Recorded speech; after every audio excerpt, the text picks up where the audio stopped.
Penelope tightened her grip on the tray as she weaved through the crowded diner, her feet aching from another double shift. The bills were piling up and tips had been terrible tonight. She barely had time to catch her breath before the bell above the door jingled, and a tall man rushed inside, his sharp suit slightly disheveled, his striking blue eyes scanning the room with a mix of urgency and frustration. A second later, the door slammed open again, and two large men stormed in behind him. Penelope froze.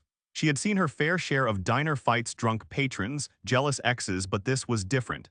The energy in the air was thick with tension, and the man in the suit looked like he was in serious trouble. One of the men grabbed the stranger by the collar. "You think you can just walk away, Prescott?"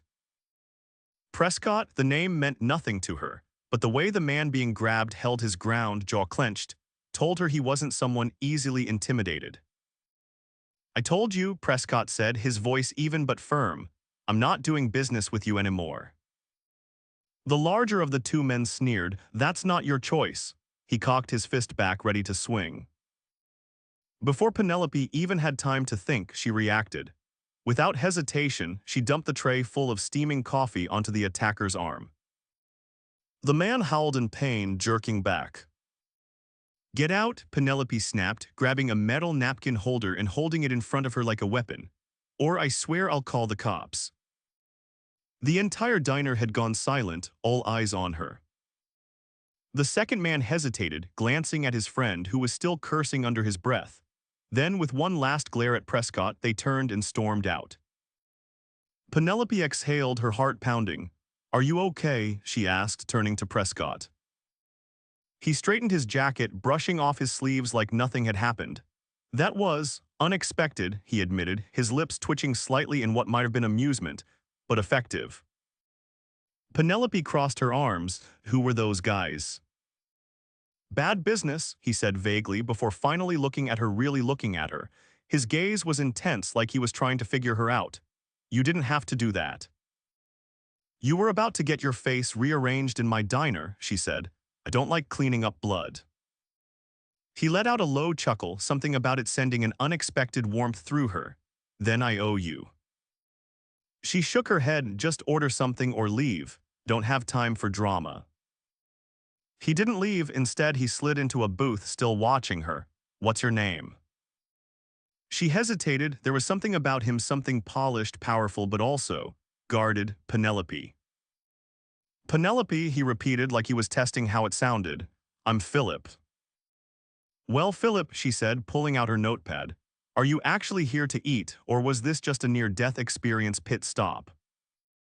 He grinned, something almost charming about it. "I think I'll stay for a meal. Any recommendations?"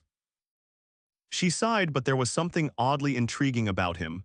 "The burger's decent, fries are better." "Then I'll take both," he said smoothly. "And a coffee, preferably not dumped on me." She rolled her eyes and walked away, but she could still feel his gaze lingering on her. As she placed his order, she tried to shake the weird feeling in her gut. Guys like him, guys in expensive suits with mysterious enemies, didn't just walk into places like this without a reason. But for some reason, she had a feeling this wasn't the last time she'd see Philip Prescott. Penelope placed Philip's order on the counter and called it out to the cook, shaking off the lingering tension from the earlier confrontation. The diner had mostly returned to normal, but she could still feel a few curious stares drifting toward the man in the booth. He didn't seem to notice or care. She made her way back to his table, coffee pot in hand, and poured him a fresh cup without a word. He watched her with an unreadable expression before reaching for the sugar. "You handle trouble well," he remarked, stirring his coffee. She arched an eyebrow. "You attract it well." He let out a low chuckle, taking a sip. "Fair enough." She crossed her arms. "Those guys, are they going to come back?" His gaze flickered, but he answered smoothly. "No, they got the message." She wasn't convinced, but she had more pressing concerns, like making it through her shift without another scene. She turned to leave, but his voice stopped her. "Why are you working so late?" She sighed. "Because bills don't pay themselves." His expression shifted slightly, like he was considering something. "You work here often?" "Every night," she said simply. He leaned back, studying her. You don't seem like someone who belongs in a place like this. She frowned, and what exactly does that mean? His lips twitched. You're quick on your feet, smart. Most people would have frozen back there, you didn't. She shrugged, didn't have time to think about it. That's exactly my point, he said. Instincts like that, they come from somewhere. She didn't like the way he seemed to see straight through her. Look, I appreciate the conversation, but I've got tables to clear. He nodded, but something in his expression told her he wasn't done figuring her out. By the time she returned with his food, the diner had quieted down. He picked up a fry, testing it before nodding in approval. You were right, the fries are good. She rolled her eyes, glad to know my recommendation was worth something.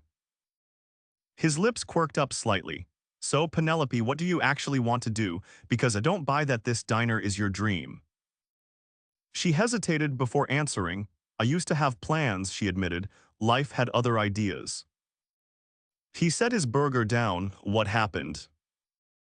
She glanced around the room, making sure no one needed her before sighing. My mom got sick, hospital bills stacked up, had to drop everything to take care of her. Something shifted in his expression, and now. Now she's gone, she said quietly, and I'm just trying to keep my head above water. For the first time, he didn't have an immediate response. He just watched her, something unreadable in his gaze. That's a lot to carry on your own, he finally said. She shrugged, you do what you have to. He nodded slowly, like he understood that sentiment all too well. A comfortable silence stretched between them before he spoke again. If you could do anything, no limits, what would it be? She exhaled, almost laughing at the question. I don't have time to dream about impossible things. A humor, mate. She hesitated before finally answering. I used to want to open my own café, a little place, nothing fancy, just somewhere people could come in, feel at home. He studied her for a long moment. Why don't you? She scoffed, because rent isn't paid with wishes, and banks don't hand out loans to waitresses with no collateral. He didn't argue, instead he simply said, maybe one day. She shook her head but didn't respond. A moment later, the front door swung open and a group of late-night regulars strolled in. Penelope straightened. Should get back to work. Philip nodded, thanks for the fries. She huffed a quiet laugh before walking away, but something told her this wasn't the last time she'd see him. 2 nights later, Penelope was wiping down the counter when the diner's door swung open, letting in a gust of cool air. She didn't have to look up to know who it was. There was a presence about him, a quiet command in the way he moved, the way conversation in the room seemed to shift when he entered. Philip Prescott had returned. She exhaled, shaking her head as she reached for a clean coffee cup. Back for more fries. He slid into the same booth as before, casually resting an arm on the table. I figured, owed you a proper tip for last time. She filled his cup, raising an eyebrow. I don't remember you leaving a bad one. Not bad, he admitted, but not good enough for someone who saved me from a broken nose. She huffed a quiet laugh, setting the pot down. Well, if you're feeling generous, rent's due next week. His expression shifted slightly, something unreadable flickering in his gaze. What if I said I could change that? She narrowed her eyes. I'd say that sounds like a line. It's not, he said smoothly. I have a proposition for you. She folded her arms, skeptical. I don't do propositions. His lips twitched, but he leaned forward slightly, lowering his voice just enough to make the moment feel heavier. It's not what you think, he assured her. I have a business event this weekend, a lot of people, a lot of expectations, and I need someone to play a role. She frowned. What kind of role? A date, he said, watching for her reaction. She blinked. You want to hire me to pretend to be your date? Oh yes.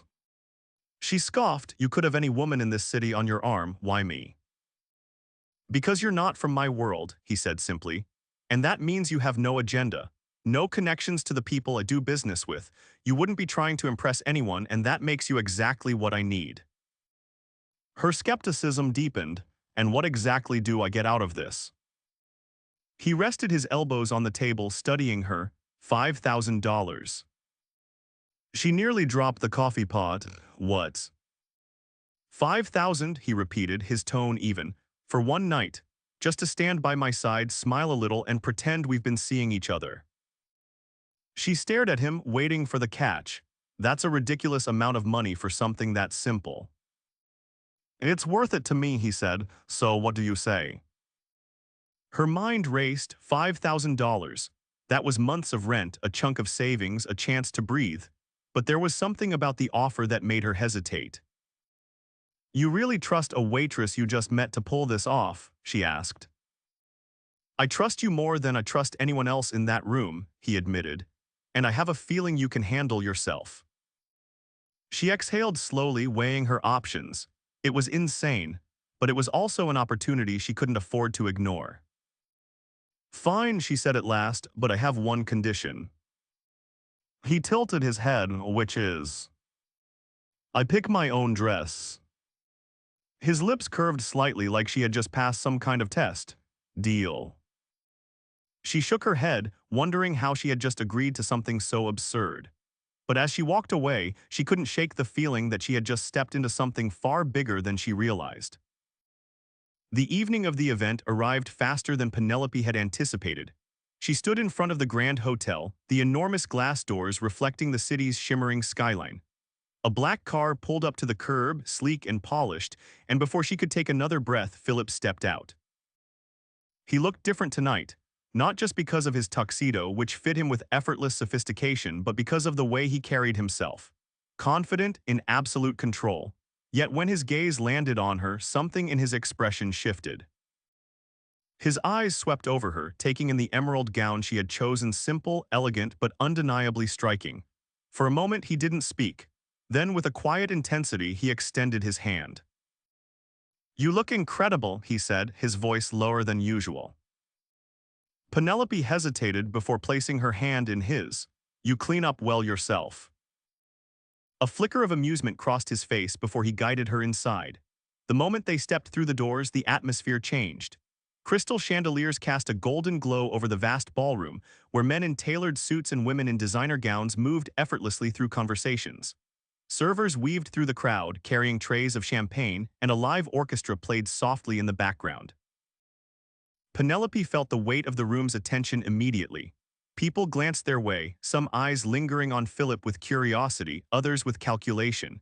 She straightened her shoulders, reminding herself that this was just one night. One night, $5,000, and then she could go back to her normal life. Philip leaned in slightly, his voice just for her. Relax, you belong here as much as anyone else.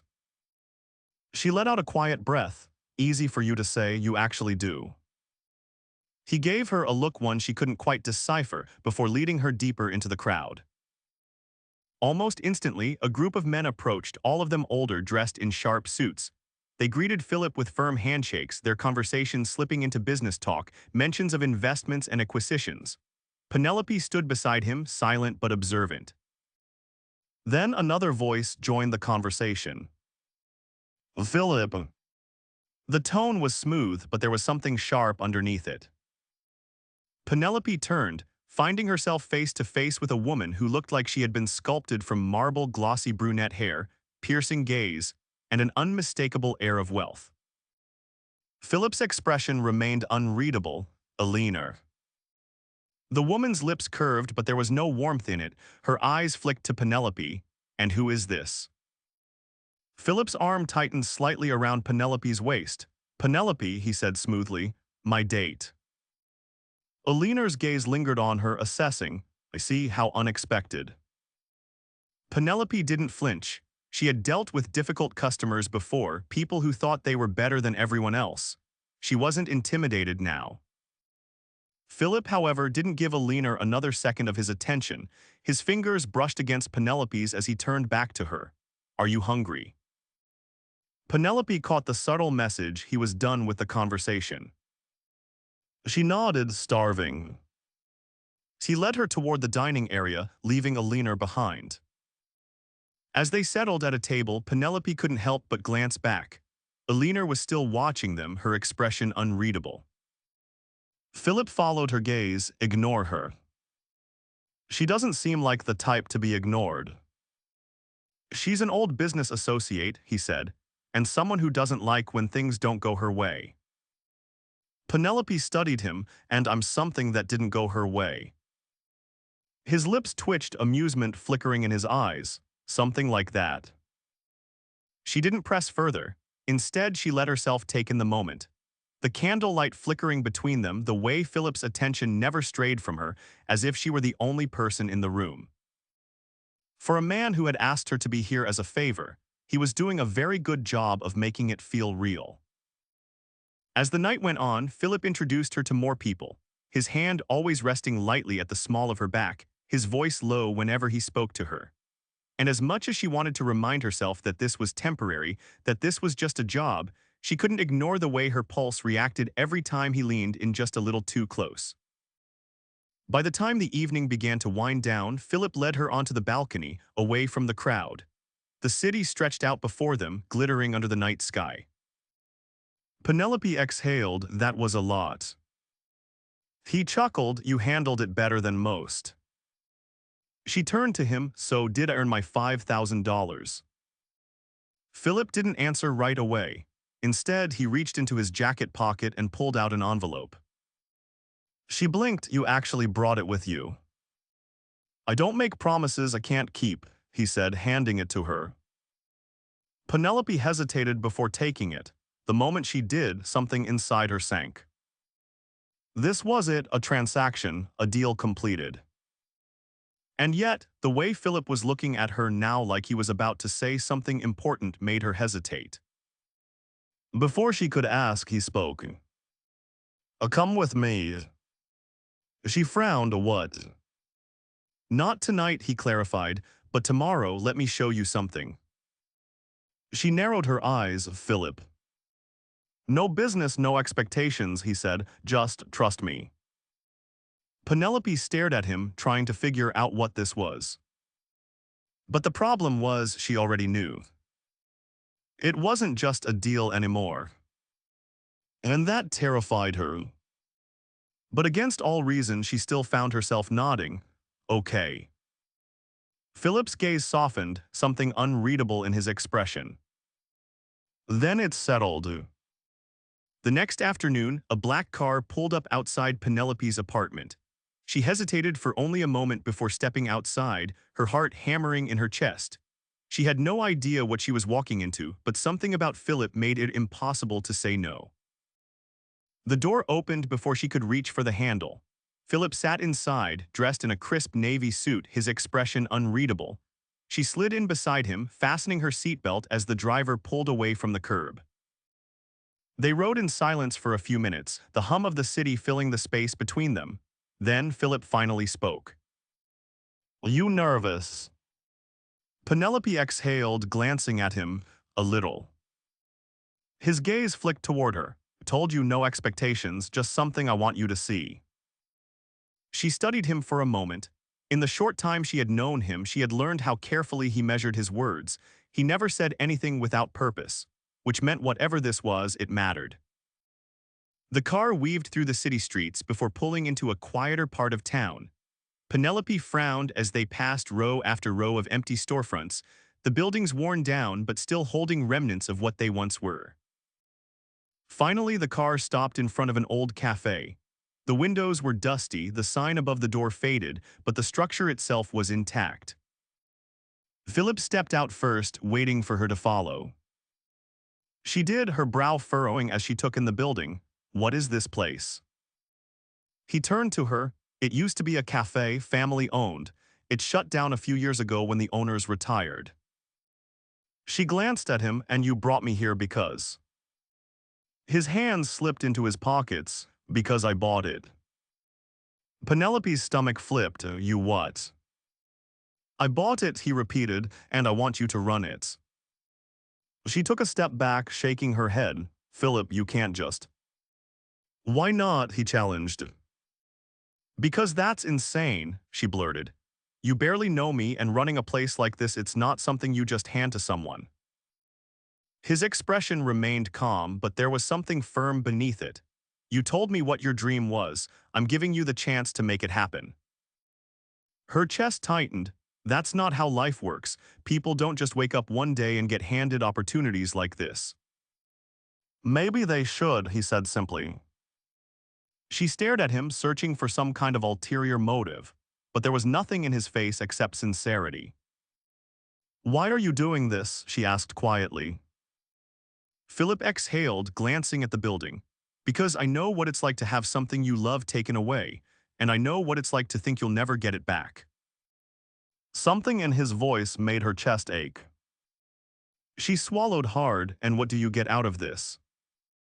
He met her gaze. I get to see you happy. Her breath caught. No one had ever done something like this for her. No one had ever believed in her the way he did in this moment. She looked back at the cafe, the weight of the possibility settling over her. Everything in her told her to be cautious, to question it, to keep her guard up. But for the first time in a long time, hope flickered in her chest. And against all logic, she let herself believe. Penelope stood in front of the cafe, her thoughts spinning as she tried to process Philip's offer. The weight of it pressed against her chest, excitement battling with fear. She had spent so long struggling to stay afloat that the idea of something good, something this life-changing felt almost impossible to accept. Philip remained quiet, watching her with a patience that unsettled her. He wasn't pushing, wasn't demanding an answer. He was simply waiting, and somehow that made the decision even harder. She turned toward him, her voice steady despite the storm inside her. I don't know how to do this. His expression didn't shift. Then you'll learn. A nervous laugh escaped her. And if I fail? His response was immediate. Then you try again. Penelope exhaled, glancing back at the building. She could already picture it: warm lighting, the hum of quiet conversation, the scent of freshly brewed coffee filling the air. It was a dream she had buried long ago, convinced it would never be within reach. And yet here it was. She looked at Philip again, searching for any sign that this was some kind of game, some elaborate trick. But there was nothing in his face except quiet certainty. The realization hit her like a tidal wave. He believed in her. No one had ever believed in her like this before. Her throat tightened. Why does this matter to you? Philip's jaw tensed slightly, as if he was debating how much to reveal. Finally, he spoke, his voice lower than before. Didn't always have control over my life. There was a time when other people made my decisions for me, when I had to fight just to have something that was mine. He glanced at the building. I know what it's like to want something so badly it hurts, and I know what it's like to think you'll never get it. She swallowed hard, the sincerity in his voice unraveling her last defenses. For so long she had told herself that wanting more was dangerous, that dreaming led to disappointment. But standing here, with Philip offering her something she had never dared to hope for, she felt something shift inside her. Maybe, just maybe, she didn't have to be afraid anymore. She took a deep breath, meeting his gaze. Okay. A flicker of something warm passed through his expression. Okay. She nodded. I'll do it. Philip didn't smile, didn't celebrate. He simply reached into his pocket and pulled out a set of keys. Without hesitation, he placed them in her hand, his fingers brushing against hers for the briefest moment. This place is yours now, he said. The weight of the keys in her palm sent a shiver through her. This was real. She tightened her grip around them, something inside her settling for the first time in years. Philip took a step back, watching her carefully. You're sure? She exhaled, a slow smile spreading across her lips. Yeah, I'm sure. For a moment, neither of them spoke, the significance of the moment hanging between them. Then, without warning, Philip reached for her hand, threading his fingers through hers. The touch was warm, grounding, and Penelope felt the last of her hesitation melt away. She didn't know what the future held. But for the first time in a long time, she was ready to find out. And she wasn't alone anymore.